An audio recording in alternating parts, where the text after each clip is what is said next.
Hey, welcome to the Badaboom podcast. I'm Troy. And I'm Chris. This is Maurice. Maurice, our Star Wars expert. Thank you for joining us today. And if Maurice is on the podcast, that means we're probably talking about Star Wars. We just had, well, not just, I feel like it feels like it hasn't even been a week, but it feels like it's been a lot longer. But Obi-Wan just wrapped up. I mean, in this time where, that same day, Multiverse of Madness was on Disney Plus, a new episode of Miss Marvel, and then you got another episode of The Boys. So in terms of like life and content, it's only been like a few days at this point for us. But in the old time, this would have been like a period of 6 months with all that stuff that came out in the last week. And I'm sure we all would have had like the Always Sunny in Philadelphia board in each of our apartment if it was the old times, being like, how does this all connect together? But thanks to the internet and experts like Maurice, we are able to do that in less than a week and get that full picture. So since we're talking Obi-Wan, we've covered a lot of it, or a lot of like the stuff that was happening the first couple episodes on our previous one. If you haven't seen it, go watch it because that's what we're talking about. But we're going to talk a little bit about what this means for some of these characters kind of going forward, and what other gaps might potentially get filled in from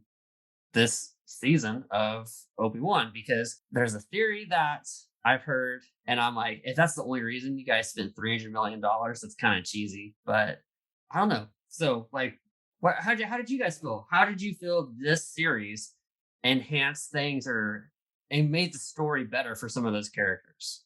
I loved it.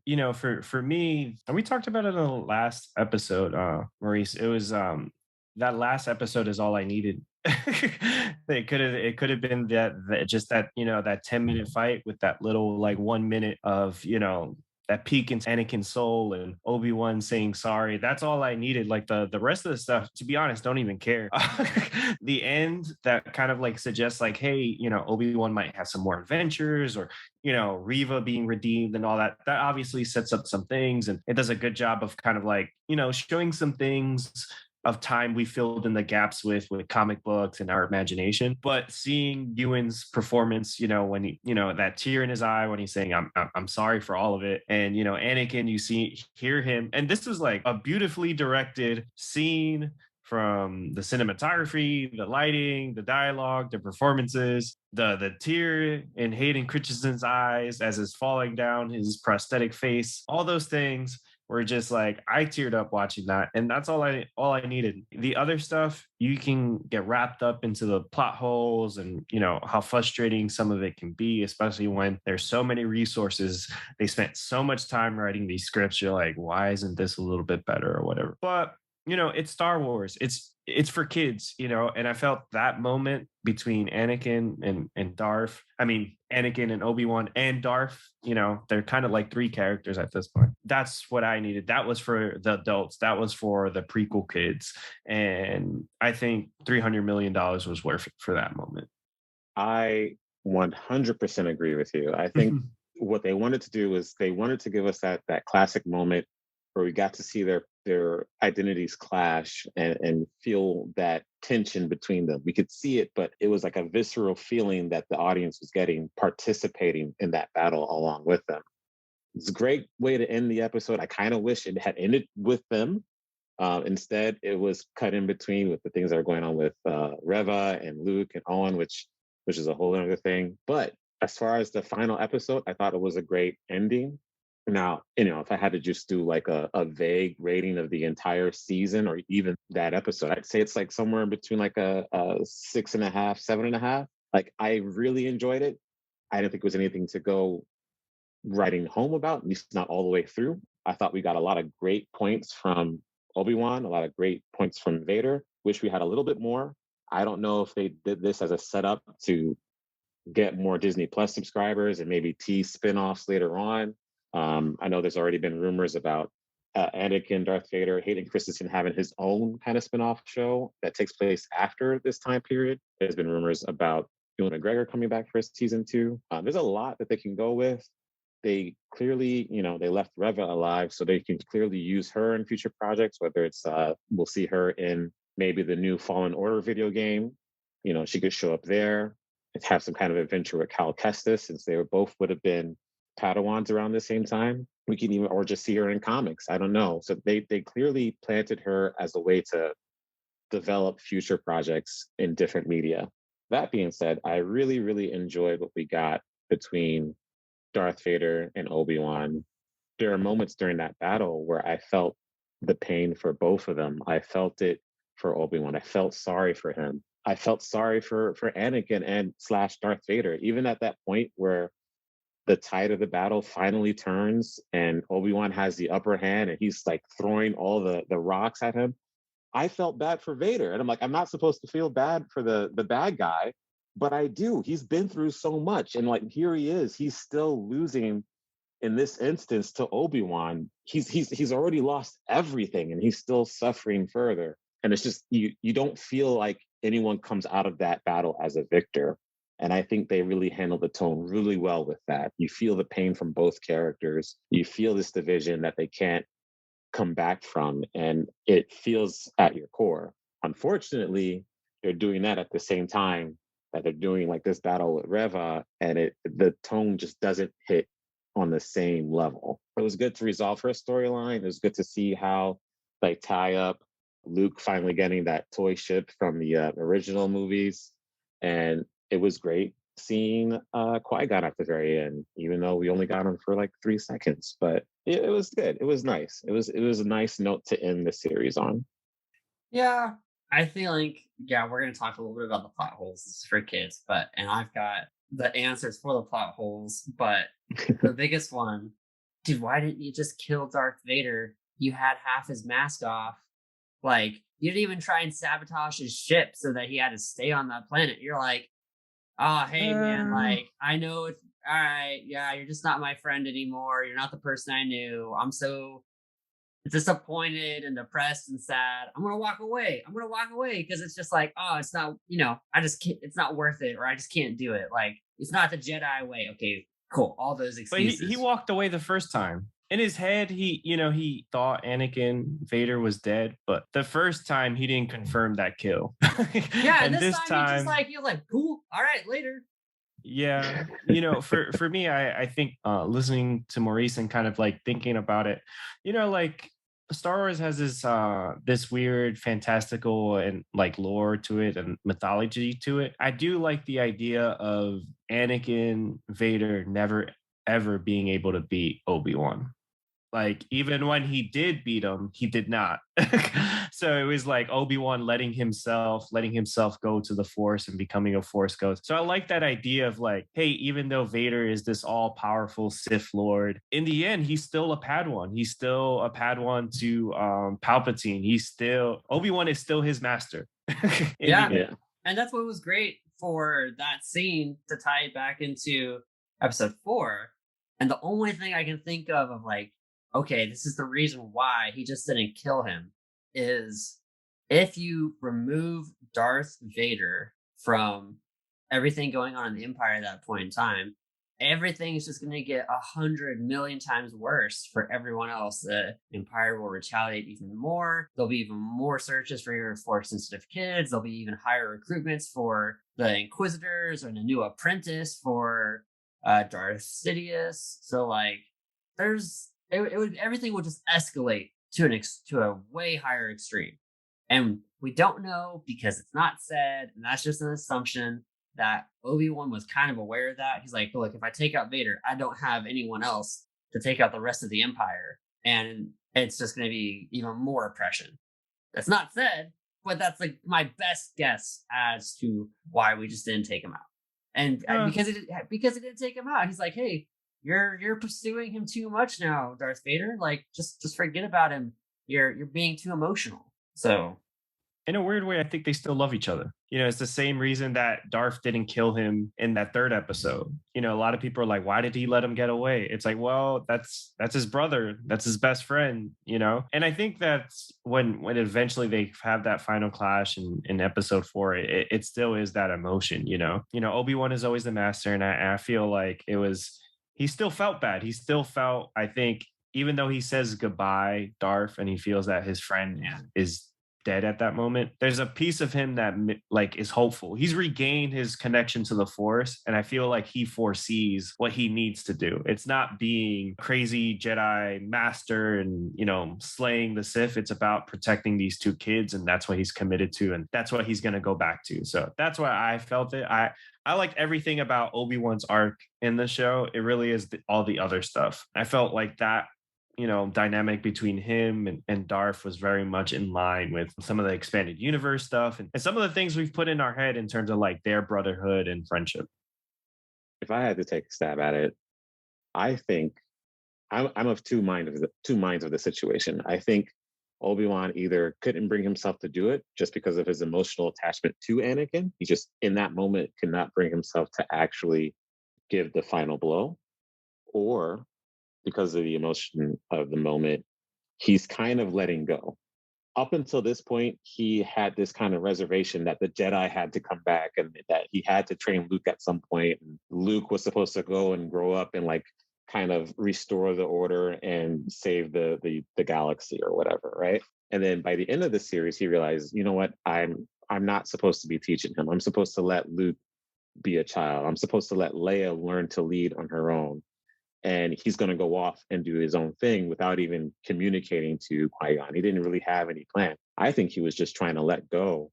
And I think Qui-Gon's going to tell him, like, no, like you were supposed to let go of some things, but we have to move forward with other things. Like the Force is still here. There's balance that still has to be made. And that's what he's going to go out to learn, that he still has more to learn himself about the Force, which is great because, again, in the books, you know, Obi-Wan was really like a stickler for the fine details of the dogma and the Jedi code, versus Qui-Gon was always about, no, this is what the Force is actually supposed to be about. This is what it means. It's not about all the rules and all the mantra and stuff. It's really about the connection that you have with the Force and with the people around you and how you leverage that. So hopefully he finally learns, because his whole life is he's really just been trying to live by the book, and the book doesn't really help him out. And so now he's finally really to let that go and kind of just go about his life. He says he's free at the end. He tells Reva she's free to go live her life. And then Qui-Gon shows up like, now that you've let go, you can actually see and hear me, and we can actually get things done. But you were holding on for too long. Yeah, I think that's a pretty pivotal part of it. And I think that also kind of plays a little bit into like the Rey story of, you know, like letting go at a certain point kind of also falls onto Luke when he gets a little bit older. But just to switch it from Luke into Leia real quick, the part where like Obi-Wan's telling her about her parents, I was like, so many tears were falling down. Like, oh man, I teared up. She got some good character development. She was a good great moments for like, you know, Ben, which that's the joke. This entire 350 million was all spent so that we understand the importance of why she named her kid Ben. So right. But yeah, that was a great moment. But I do think you're right. Like overall for the Force, I will fall back on that and there's the strategic moments of Kenobi not killing Vader. You need to let go, but also the strategic moments. That's why it happened. I'll call that as satisfactory. Yeah, I can accept that, but you're right. He should have killed Vader. Okay. I mean, there's no question what he should have done. I mean, they should have left that kid in the desert. That's the number one thing. They couldn't have got off the planet without him. He had to win the speed racer race to get the parts they needed. Yeah, I guess they could have still left him there. No, but you know, true. But we've kind of touched on it. I think Reva had, you know, an arc, but I think it definitely is a little weird that, you know, they're trying to convince us like, hey, this is very suspenseful when we know she's gonna come back with Luke. And you know, like I think everyone telegraphed that kind of that moment, so it didn't hit the way I think it could have in a lot of ways. I do think it was cool that you know, in the end, her and Obi-Wan kind of get that moment where they're both freed from the shackles of Order 66. You know, that night had, you know, such a big impact on both of them, you know, and it definitely haunts them in a lot of ways. And in Reva's case, it has driven her to the point where she is, and where in Obi-Wan's case, it's driven him away. It's pushed him very, very far out. So I like that. But again, I think sort of why her character suffers in a lot of ways is that it was done a lot better in Fallen Order. We had just seen, that Inquisitor story, Order 66 with the Padawan. Like we just saw it, and it was really good and a lot more engaging and a lot more believable when those things happen. Also, Vader wrecked in that game in that little moment. So, but how great of a lightsaber user is Vader? He didn't kill her 2 times, and the second time was point blank. That was I in the previous episode, the force food thing he was doing was pretty cool. It was cool to see the Vader that we had seen in the comic books and video games for a brief moment. Obviously, when he went up against Obi-Wan, that all went out the window because Obi-Wan just hit him in the chest, and he's like, I can't breathe. It still was a great moment, still well choreographed and stuff like that. But Reva definitely suffered in that way. And again, when this show really, and they gave us it really needed to be all about Obi-Wan and Vader. There was really no room for subplots. I think Leia was done well. It definitely built out the lore even more in terms of like the Jedis that are still out there. And sometimes it makes it like, because most of the Star Wars film content we've gotten is really around the Skywalker clan, that it sometimes hard to like step back and be like, oh, there's a much bigger universe. So I think you touched on it, Troy, a little bit too. It's like, hey, like if Obi-Wan killed Vader, does it really help? There's still an empire. It's not like Palpatine is going to be in his castle like, oh my God, I don't have Vader. What would I ever do? Like, now we've got to turn this all around. So I think another reason he didn't do it was like, he's like, hey, like I've beat him. I've beat him again. This is over with. If we fight again, he's going to lose again. So I just need to worry about my life and getting back on path. But, I do hope that Reva does get some sort of more fleshed out story, because there's obviously, I think it was very visceral to see, her remember Anakin that night. I thought that was cool. I just hope, it doesn't become something like Finn where it's just like, it's all forgotten. You know what I mean? Oh my it's gosh. never like, it's this great idea that, was fumbled for a plot twist or something, and then you just ignore them, like, hey, where's our Finn comic book? Where's our Finn like game? You know what I mean? To kind of like make that right. So hopefully, especially in the space of these TV series and animated series, they do her right and are able to flesh it out a little bit more, and don't make her, I think it's a big burden to kind of be like, hey, like in a lot of ways, she's the second biggest character in the show. Vader's there and he does have that emotional thing, but it's really done in bits and pieces. Like Reva has like 2-3 episodes that are almost like told through her perspective, and she's the one that drives everything. She's the one that brought Leia into the story. She's the one that found Obi-Wan. So she's the catalyst for the entire series, pretty much. So it would be crazy to kind of like drop that character, despite sort of like, the way people feel about it. I do think there's a lot there. And I think they should make it right, because again, Star Wars history with characters like that, they bring those characters in and then they highlight them, and then people get upset. And then instead of being like, hey, like, how do we step back and figure out how to make this better and maybe put them in something else, they like put them in a background role, like Rose, like she was just so important in The Last Jedi, and then in the next movie is just like, eh. And then Finn too, you're like, oh, like, he's on the posters with a lightsaber and all that, and then nothing. Let's forget it. So I hope they make it right. And there's just a lot of space. I think like what's great about Star Wars now is like, where it was frustrating with those sequels where you're like, oh, this is all I'm getting, and they're like, it feels like we're taking such a step back. Like if something's not like your cup of tea, like Book of Boba Fett, hey, Obi-Wan's a month away. So I do hope they expand it and we see a little bit more of the universe outside of the Skywalkers. Yeah. So that being said, what is going to be next? Like, is there going to be a season 2 of Obi-Wan? We're going to go somewhere else? I think it would be great if we saw some connections to why the Empire eventually had to get volunteers for stormtroopers, but that's like, more Mandalorian side than Obi-Wan side. Because Finn he has the biggest disservice as a character. Like you said, you put him on a poster holding a lightsaber, and then it's a big bait and switch, and yeah. But anyways, where do you guys want to see go next? Season 2 or a completely different series, like potentially for like Darth Vader's own series or something like that? I think it would be absolutely, like, as much as I love Ewan McGregor and as much as my girlfriend loves seeing him. Well, she doesn't talk about how sexy Obi-Wan is now, but I'd actually really, especially since Hayden Christensen is like really like embracing the Star Wars fandom again, and the shows and the media, and because he's already expressed that he'd really be interested in participating in it.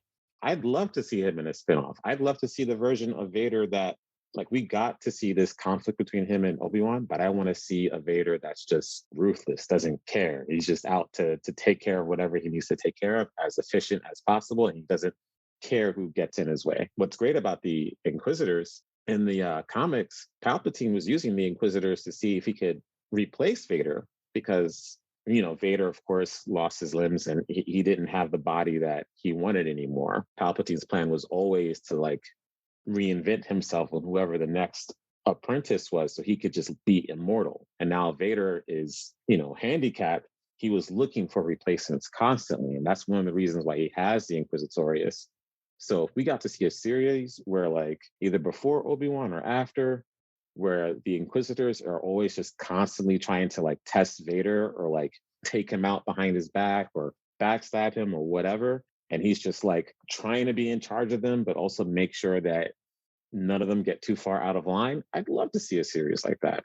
Or if it's a series that details the conflict in his relationship between Vader and Grand Moff, because they didn't have a good relationship. They hated each other for a long time. Grand Moff Tarkin. Tarkin found out that Vader was Anakin just based on how they fight each other. There's this whole series where Tarkin and Vader end up on a planet, like Tarkin's home planet, and Vader has to, Tarkin is hunting Vader in the wilderness, and Vader has to survive long enough so that Tarkin doesn't kill him. And that's how they finally get each other's respect. Like, there's a lot that they could do with just Vader. So that's a great that is issue, something by that the I way. would love to see. Yeah, I love that one. It feels like the most dangerous game, and then like when you feel like Vader's won, like Tarkin turns it around.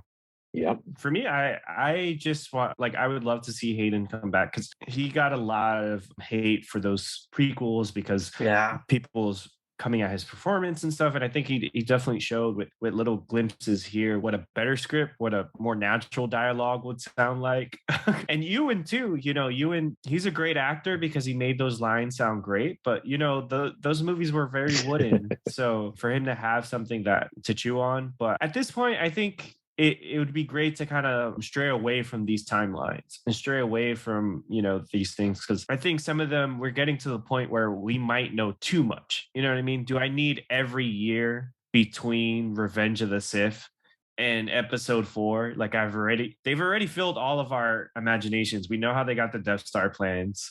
We know they might meet again, but what we think is the last meeting of Obi-Wan and Darth before they meet on the Death Star. So like, I'm tired of kind of like those things being filled in. Like, I would love for them to kind of explore new ground and introduce new characters that are Force sensitive, that are, fighting that battle. Like, there's plenty of people, and while this is going on, it's very clear that there are people fighting for their life that we don't get to see. So I'd love to see that. I'd love to see some of the politics come back into Star Wars, see how like some of these planets interact with each other. And I'm always for less Tatooine. So if we can get off this planet, I get it. They have a set now because of like The Mandalorian and Book of Boba Fett. Is like, hey, let's just reuse it. We could just roll the next show. But I am done. I am done. I am done with that planet. So if they could introduce things like that, I am more than happy for it. And I think what Disney needs to understand is like, yes, we love these characters and stuff, but we love the name Star Wars. If you put lightsabers in it, the Force, some stormtroopers. People are going to be there to buy it. We don't need, someone to be Obi-Wan's second cousin. Well, we didn't talk about this. He brought up a brother that they never brought up again. That's true. Mm-hmm. That's probably a spin-off that they'll want to do. And I'm done with it. I would love, I'm gonna be there first day for all of this stuff, but I think, in order to move it forward, they kind of need, a character would once say, they need to let the past die. I'll say they're gonna go from Tatooine to Jakku, but all this stuff, like, I don't really want them to sometimes go away from the Star Wars family, or not the Star Wars family, the Skywalker family. I want them to stay with them, because every time they say something about these force sensitive kids or just other stuff out there, I'm like, really sounds like you're trying to create a narrative that redeems everything you did with The Force Awakens and those 3 episodes, and that left too bad of a taste in my mouth for you to redeem it. So, like, don't try too hard.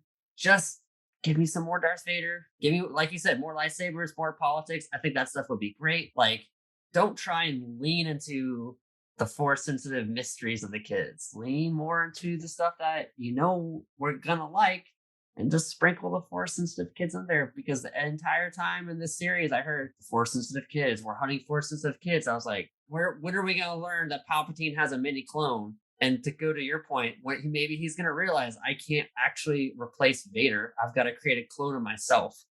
And there we go. Maybe that's what it is. And I don't want that. I think the Force Awakens trilogy was not the best, and there's not a lot you can do to redeem it, in my opinion. If you can redeem it, that's even better. But there's not enough out there to redeem. I think the problem that Star Wars often runs into, whether it's the original trilogy, the prequels, the sequels, is anytime they are apologizing for what they did, they somehow dig themselves in a deeper hole. Yeah. So, like, Last Jedi, whatever you feel about it, had they not made the 3rd movie essentially an apology for The Last Jedi, but also a sequel to The Force Awakens, we wouldn't be in this spot. If they had just figured out a way to kind of like, all right, you don't like it, but we got to continue these threads, you know what I mean? Because if not, then this movie makes no sense. And the same thing with, some things in the prequels as well, kind of like, hey, like, I wonder if Jar Jar would have been able to be redeemed if they,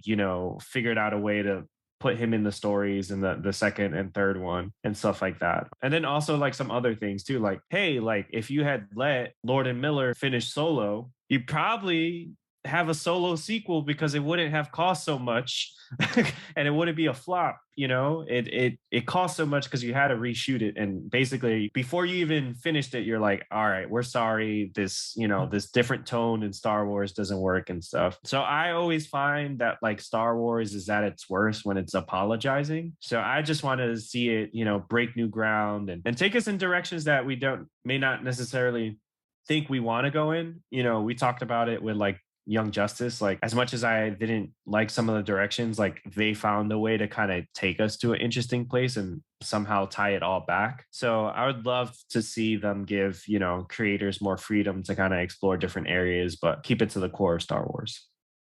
Well, I will say, if it's like a beacon of hope, I think that's what they're going to try to do with the Ahsoka series. And I think that's what they wanted to do with Rebels and Bad Batch.